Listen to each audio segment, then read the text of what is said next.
Boa tarde a todos, sejam muito bem-vindos ao Centro de Estudos de Arte Contemporânea, a esta dinâmica da Sala 2. A Sala 2 que marcou a sua presença através do evento OFF no dia 24 de abril de 2025 e depois dessa sessão de abertura quase que inaugural, hoje estamos cá para explicar e para ter uma conversa, eu e o Miguel Rodrigues, acerca do que é a Sala 2, para que existe a Sala 2, para que possamos compreender, não é, todos quais são as dinâmicas que estão envolvidas com esta questão do coletivo Sala 2.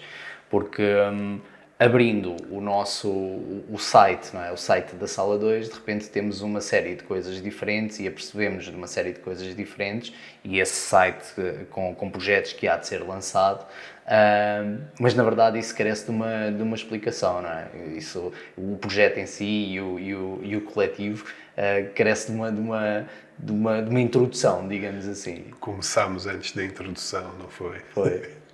Tivemos aqui um conjunto de atividades já e quisemos começar e pronto. E agora, um bocadinho de média res, estamos aqui a introduzir a introdução. Exatamente, até porque, como vamos compreender, esta questão da Sala 2 hoje é feita aqui no Centro de Estudos de Arte Contemporânea, mas não é um projeto aqui sediado, não é?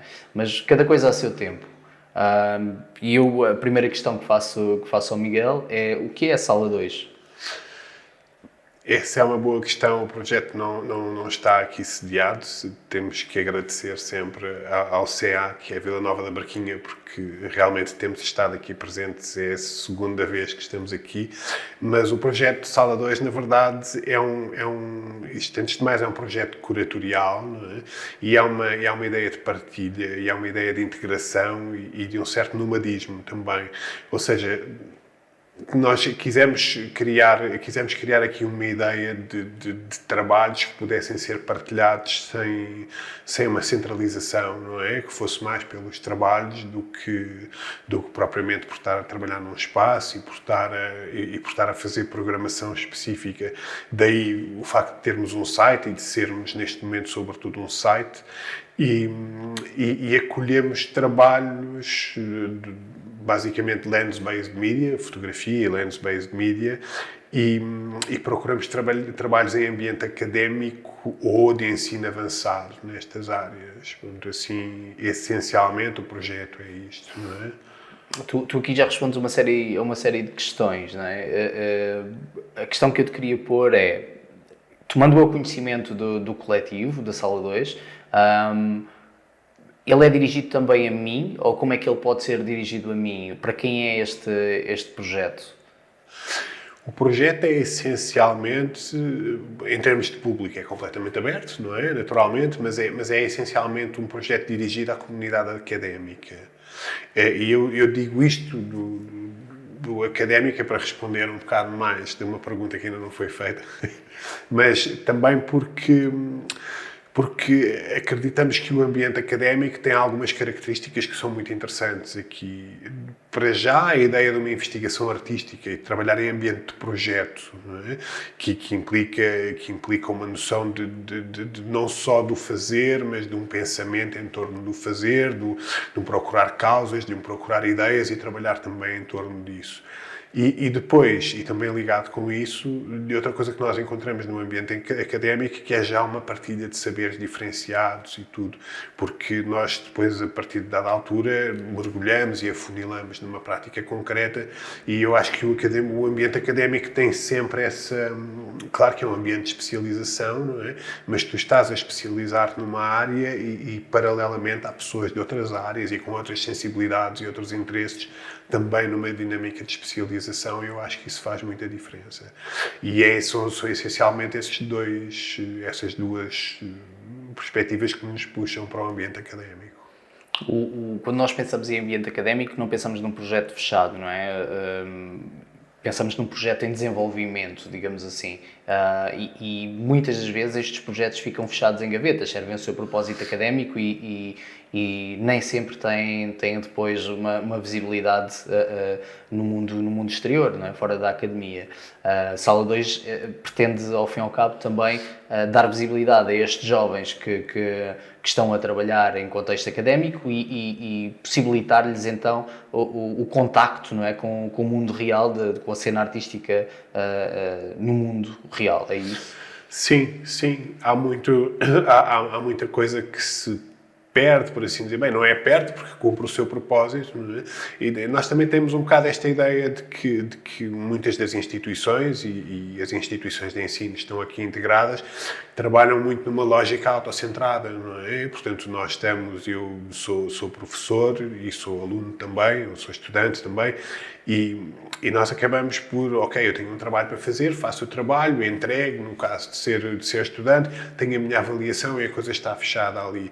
E a instituição está preparada para ter o professor que está ali, dá uma instrução com os seus parâmetros e os seus pressupostos, e depois olha para o trabalho, avalia e o processo fecha aqui. Não é?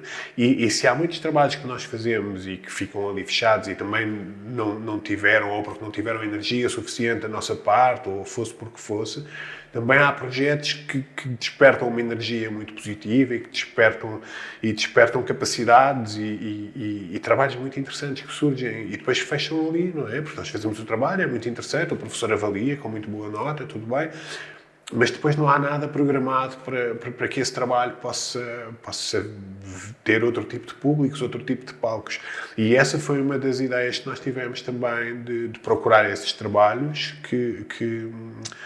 para que não se percam. Portanto, não são todos, não é qualquer trabalho, como é óbvio, mas eu acho que já todos passamos por aí, não é? Há trabalhos, há tópicos, há temas que nós descobrimos ali, que nos geram uma energia muito particular e que mexem muito connosco.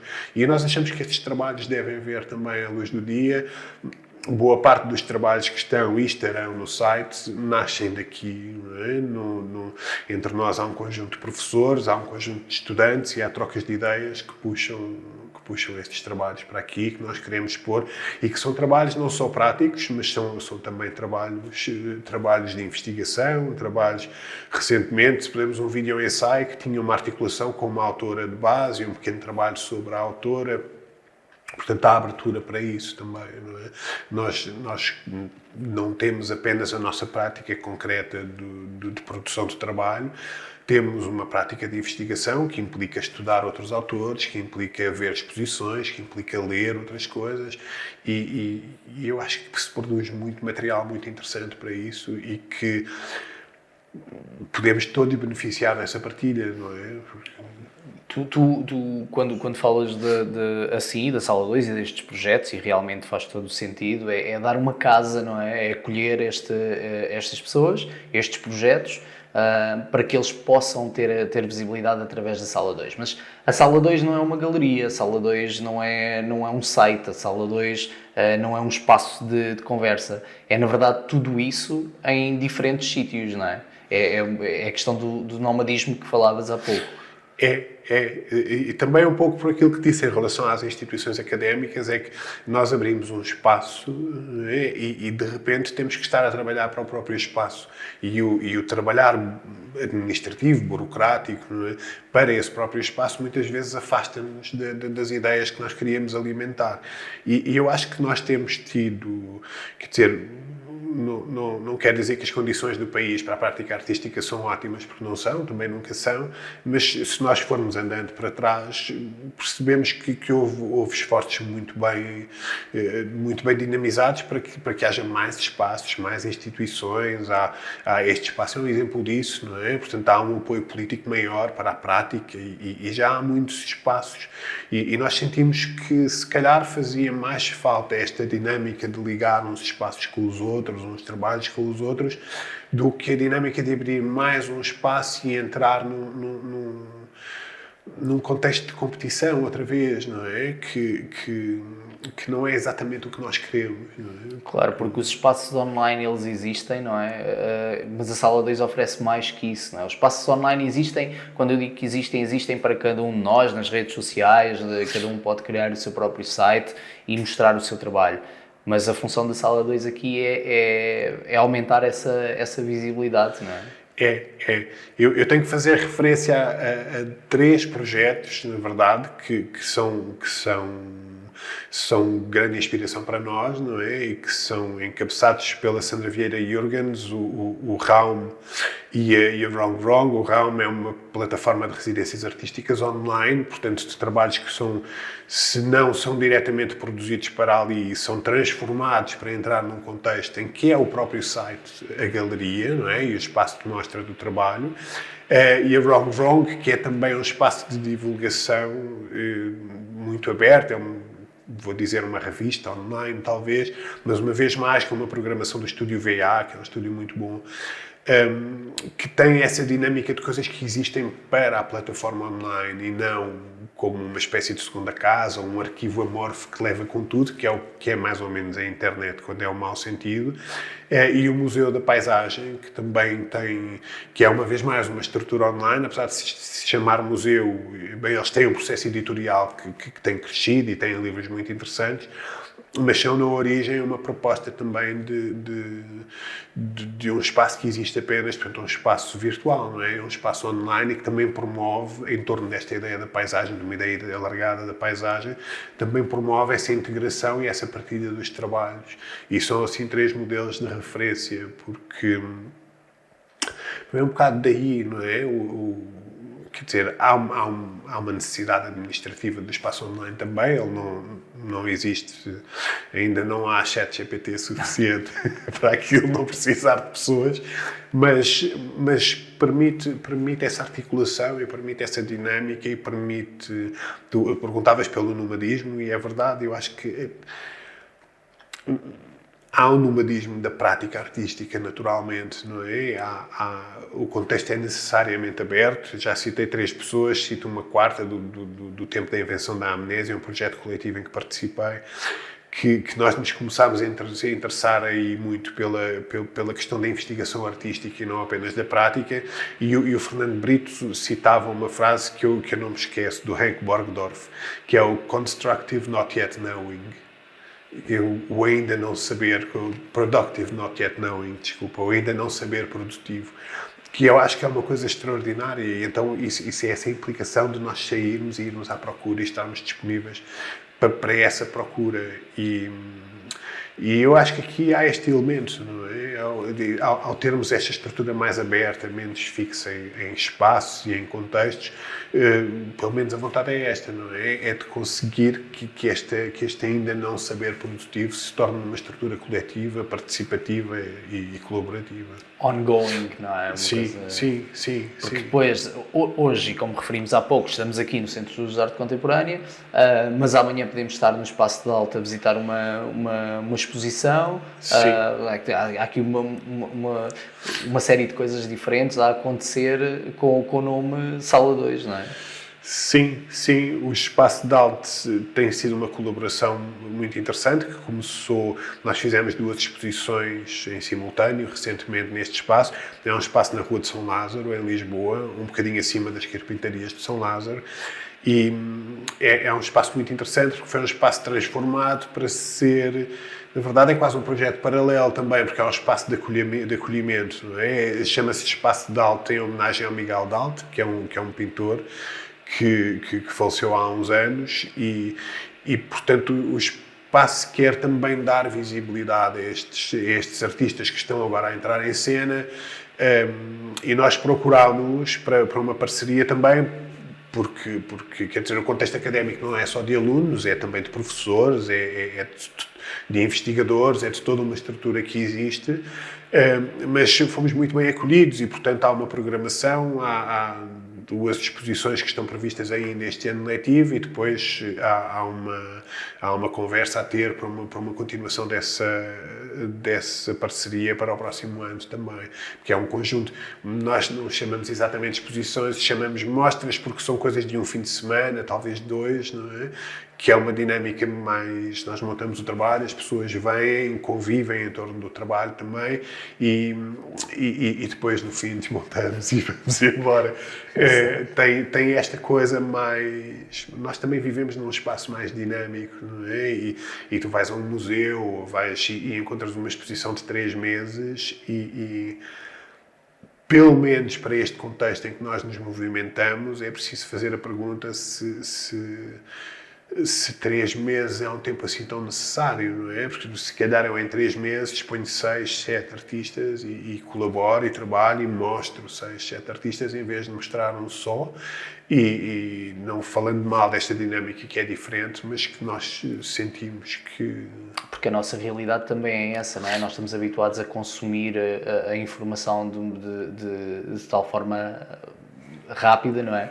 Que se calhar até faz sentido mostrar e ser intenso aquele momento e não deixá-lo prolongar, porque sabemos que nós hoje inauguramos uma exposição, não tens ali pessoas que gostarias de ter, que até te respondem que mais tarde visitarão a exposição e acabam por não a visitar, porque, não é? Porque a coisa se prolonga tanto no tempo que vai haver um momento em que faz sentido visitar.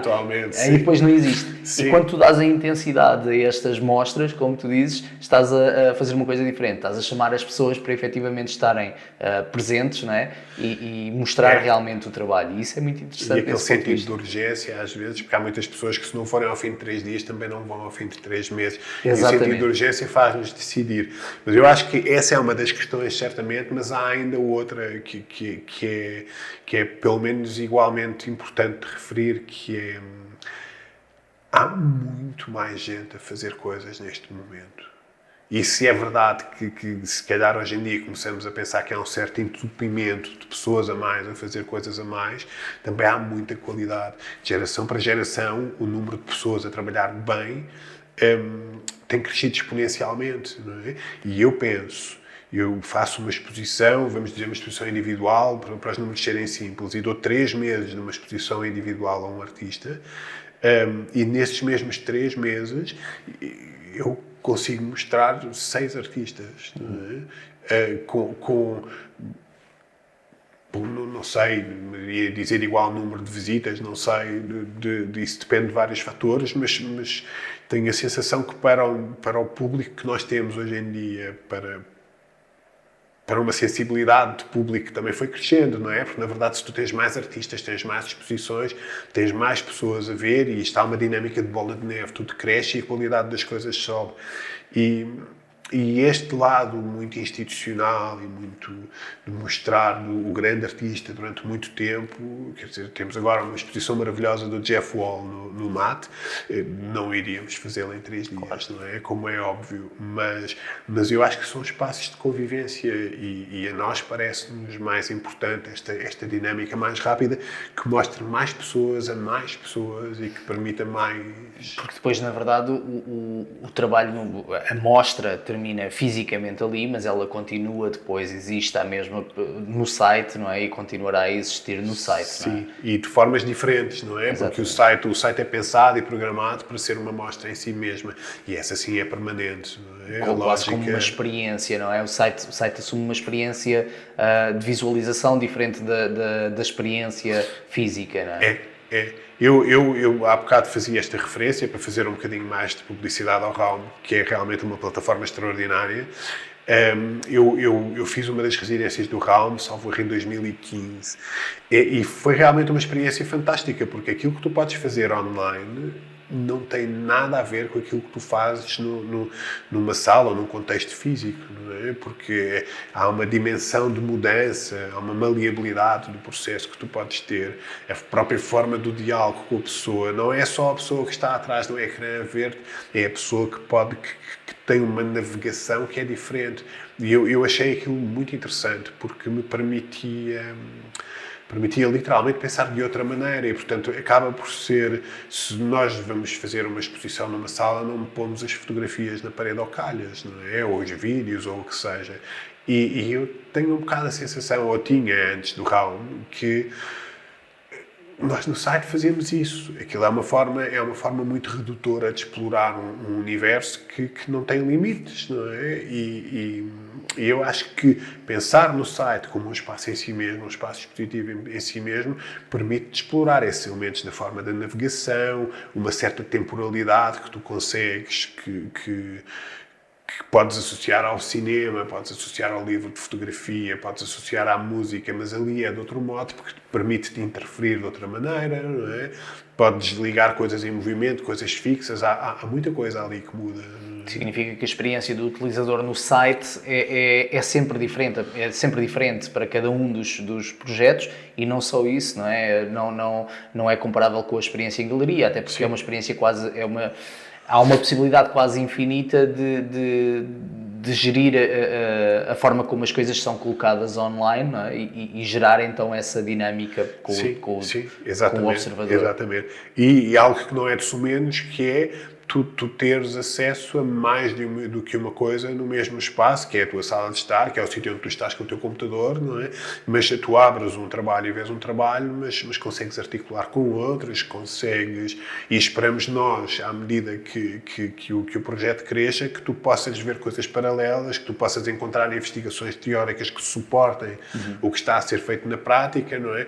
E eu acho que te dá uma perspectiva até quase falar no público como o próprio curador, não é? Porque tu de repente passas a ter ao teu dispor um conjunto de elementos que te facilitam não só a visualização do trabalho e uma apreensão sensível, mas também um processo intelectual que faz parte dos processos de investigação artística, isto para fechar o círculo. Claro. Porque não é como uma rede social onde tu simplesmente colocas as fotografias do teu projeto ou as fotografias da tua família. Não. Estamos a falar de um propósito de interação diferente desse. Sim. Não é o colocar por colocar só para mostrar, para dizer que existe, não é? E há um pensamento curatorial sempre. Há sempre um pensamento curatorial. E é esse pensamento curatorial que faz com que as dinâmicas para com o observador sejam diferentes de simplesmente colocar uma coisa num site, não é? De carregar uma imagem num site. Há pouco falávamos, quando começámos a falar, tu falaste do Lens-Based Media como base para os projetos que incorporam esta questão do coletivo, não é? Sala 2. Isto, para quem não sabe o que é Lens-Based Media, consegues definir só para ficar esclarecido? Bom, Lens-Based Media é essencialmente todos os mídias, não é? Que recorrem à lente. Portanto, é a fotografia, é o filme, é o cinema. Sempre que nós introduzimos a lente, isto é uma espécie de termo guarda-chuva, sempre que se introduz a lente, estamos a falar de Lens-Based Media, acaba por ser um termo que levanta muitas questões neste momento, porque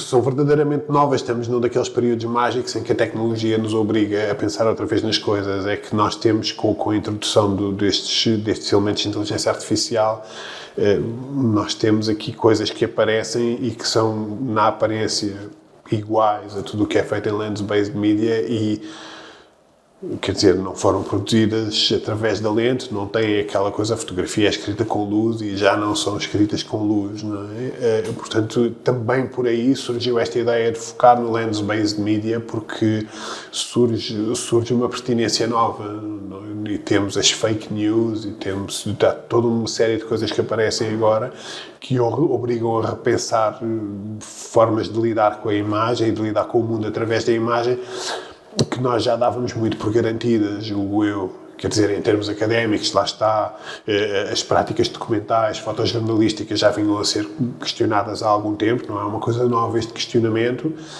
porque se partia do pressuposto que a fotografia, aliás, o grande atrativo da fotografia é esta ideia de que nós conseguimos representar aquilo que vemos e fixar aquilo que vemos num papelinho, não é? E a realidade, não é? Pois, exato. E agora começamos a ter dúvidas massificadas, não é? Em termos de público em geral, sobre a capacidade não é de a fotografia representar ou não a realidade, mas é de tu teres instrumentos que conseguem criar imagens que são fotorrealistas, daí o termo também, e que não têm nada a ver com essa realidade. Eu acho que isso volta a tornar atual este questionamento, ou não é atual, torna público, torna muito aberto este questionamento e torna muito interessante a questão. Não é? Esse questionamento vai ao encontro de uma frase que eu já ouvi do coletivo da Sala 2, que é: a fotografia morreu, viva a fotografia. Exatamente. Não é? A ideia é precisamente essa, e esse é o nosso mote para mostrar nas exposições de fotografia, não é? Até agora tem sido de fotografia, mas de lens-based media. É porque torna esta questão, que parece não ser nada, não é? Mas transforma-se e torna-se super pertinente, porque nós temos, e começamos a ter, não querendo entrar em campos políticos, e tudo não é a lógica desta conversa, e em certa medida não é a lógica do projeto também, mas nós temos quase um recurso à mentira, e acho que posso dizê-lo assim, como arma de propaganda, como instrumento que de forma muito mais ousada neste momento, e eu não sei até que ponto é que isso não vem desta dúvida muito grande que há sobre a imagem, não é? Porque se eu não posso usar a imagem, neste caso, usar um vídeo teu a dizer qualquer coisa para dizer que tu disseste, porque da mesma maneira como nós podemos usar um vídeo de IA para dizer que tu disseste alguma coisa, tu também podes dizer, não, aquilo que eu disse era um vídeo de IA mesmo que não fosse, não é? E esta linha fica muito, muito turva, não é muito fácil, e esse elemento torna-se muito, como questão de investigação, torna-se um elemento central e acho que se calhar a nossa relação pessoal com a fotografia, aquilo que nós fotografámos, a gente sabe que fotografou, pode olhar para a imagem, lembrar-se daquilo que fez, mas fora disso, esta questão da validação daquilo que foi visto ou não vai necessariamente ser muito posta em causa. E é um tema muito estimulante, não é? Sem dúvida, sem dúvida. E ainda em relação aos projetos que podemos visitar no site e que hão de estar no site futuramente também, há uma diversidade grande, não é? Dentro do que é o Lens-Based Media, há uma diversidade grande de projetos. Sim. Há de projetos, de abordagens, temos, como já referimos e como tu falavas, alguns projetos que existem, que vêm diretamente da gaveta, como estávamos a falar há bocado, do estudante para o site. Temos projetos que começam em ambiente das mostras, no espaço de alto, e que são depois transformados para o site. Mas também temos projetos mais teóricos do ponto de vista escrito, e queremos tê-los, como já referi. Temos um podcast dedicado ao cinema também, e queremos fazer outros também dedicados ao livro de fotografia, na verdade aos formatos ou aos dispositivos ligados à Lens-Based Media também. Portanto, há esta abrangência muito grande. Queremos também ter algumas entrevistas com artistas, com o entorno da prática. Portanto, é de criar aqui uma abrangência muito grande, uma variação em torno de formas de mostrar e talvez para terminarmos a nossa conversa, o nome Sala 2. Sala 2, porquê? Então, Sala 2 tem uma razão muito concreta. Desde já eu falei-te na questão do acolhimento, falei-te e eu próprio sou um bocado de salta-pocinhas, não é? Nasci e cresci em Lisboa, e depois vivi em vários sítios, neste momento vivo em Tomar, e num dos sítios onde vivi, em Paris, a dada altura encontrei-me entrei num café, andava assim meio perdido, e porque não falava ainda muito bem a língua, vivia com uma pessoa austríaca com quem só falava francês, e a dada altura estávamos a passear assim à noite, e curiosamente a Bárbara a dizer-me: tens de começar a falar francês, tens de falar com as pessoas, tens de misturar. E eu ouvi, a minha família da parte do meu pai é madeirense, e eu ouvi um acordeão a tocar o bailinho da Madeira, uma coisa assim ao longe. E eu identifiquei que eu vinha de um café chamado L'Espoir, a Esperança, e disse: temos que ir aqui. E ela: não, aquilo está fechado. Não, desculpa. Fui lá, bati à porta e pronto, era um café português. É o clássico, em Paris não há muitos, como toda a gente sabe, mas tinha lá uma pessoa que ainda hoje é muito minha amiga, o Beto Valente, deixo aqui um abraço, Beto, que depois, 1 ou 2 dias depois, fui lá e tivemos esta maravilhosa conversa, que é o que dá origem a este termo, que ele encontra-me. Estávamos ao balcão, ele diz-me: sabe, Miguel, esse é o segundo melhor café de Paris. E eu, pronto, caí no engodo, não é? Mas segundo, mas qual é o primeiro? E estava o Isidro e o Filipe, os donos do café, e ele diz, não existe primeiro. E dizia, era só para os donos não ficarem convencidos, não é? E esta coisa foi... Na verdade, é uma amizade que ainda hoje mantenho, portanto é uma amizade muito importante e foi ali um marco e um ponto de transformação muito grande na minha presença em Paris e no meu à vontade para estar ali e tudo. E quando foi para dar um nome a este projeto e pensando no acolhimento outra vez e em toda, surgiu-me esta ideia de uma porque é sobre isto, no fundo, não é? De nós recebermos bem, integrarmos e sobre a troca, muito mais do que aquela coisa de... Porque não existe sala 1, não é? Exato. É um bocado... Não, nós próprios não queremos ficar muito convencidos. Exatamente. Uma boa analogia. Sim. Bom, e também há aquelas coisas da sala, do cinema e aliás, o próprio logotipo puxa um bocadinho a isso. É essa ideia. Mas tudo isso há bocado também falávamos naquela coisa das estruturas, das exposições de 3 meses, que não é exatamente o propósito daquilo que queremos fazer, é ao mesmo tempo mais pequeno e maior, não é? Porque é sobre esta dinâmica, é sobre estes processos de troca, há uma magia que acontece nestas relações mais espontâneas e mais diretas entre as pessoas e os trabalhos, que é aquilo que nós queremos fazer. A sala 2 não se assumindo como a sala 1, não é? Tem mais espaço para explorar também estas questões. É mais experimental, é mais independente. Agora o independente tornou-se uma categoria muito pouco independente, mas pronto. Mas é muito essa imagem e fica comigo. Já passaram mais de 20 anos desde que me vim embora de Paris e ficou sempre comigo essa coisa e o facto disso ter sido um momento muito marcante, não é? De eu não me sentir muito bem, porque me sentia fora de casa, literalmente, não é? E de repente haver ali um momento em que se transforma num momento de integração muito importante. E curiosamente eu comecei a falar francês depois disso, não é? Ouvia, mas não respondia, porque tinha uma espécie de vergonha. Estás a absorver a informação. E comecei-me a sentir à vontade com o facto de poder falar português, não é? Isso deu-me uma à vontade muito grande para me tornar uma pessoa mais expansiva outra vez e para interagir muito mais com a cidade e com o país e com a cultura francesa. E isso é uma coisa muito interessante que nós temos, e se calhar hoje em dia estamos todos um bocadinho demasiado autocentrados, não é? E são os nossos problemas, e é a nossa coisa, e o nosso espaço, e a nossa imagem, e a gente encontra a validação no outro. E essa confiança que tu sentiste, e essa validação que derivada dessa confiança que tu sentiste, é também um pouco aquilo que a Sala 2 pretende fazer em relação aos projetos que acolhe, não é? E a ideia, eu acho que é sempre muito mais a ideia da partilha e da colaboração do que da importância do trabalho em si. Não querendo diminuir o valor dos trabalhos, mas tem a ver com as possibilidades, não é? O trabalho depende de quem o faz, mas também de quem o vê. Como é que dizia o outro, se uma árvore cair na floresta e ninguém ouvir, não é? E aqui, pronto... É dar essa disponibilidade para o diálogo, deixar que as coisas dialoguem e que cresçam em diálogo e em democracia, não é? Porque este é o espaço. Outro termo que infelizmente agora está a ser alvo de uma certa erosão, não é?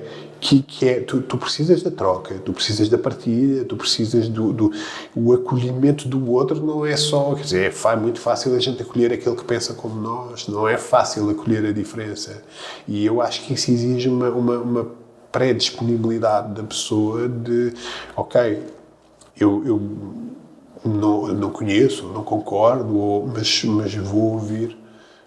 Há um baixar da guarda e há uma disponibilidade para o diálogo que é essencial para tudo o que nós fazemos coletivamente. E é muito interessante ser este o dia 2 do OFF Sala 2, não é?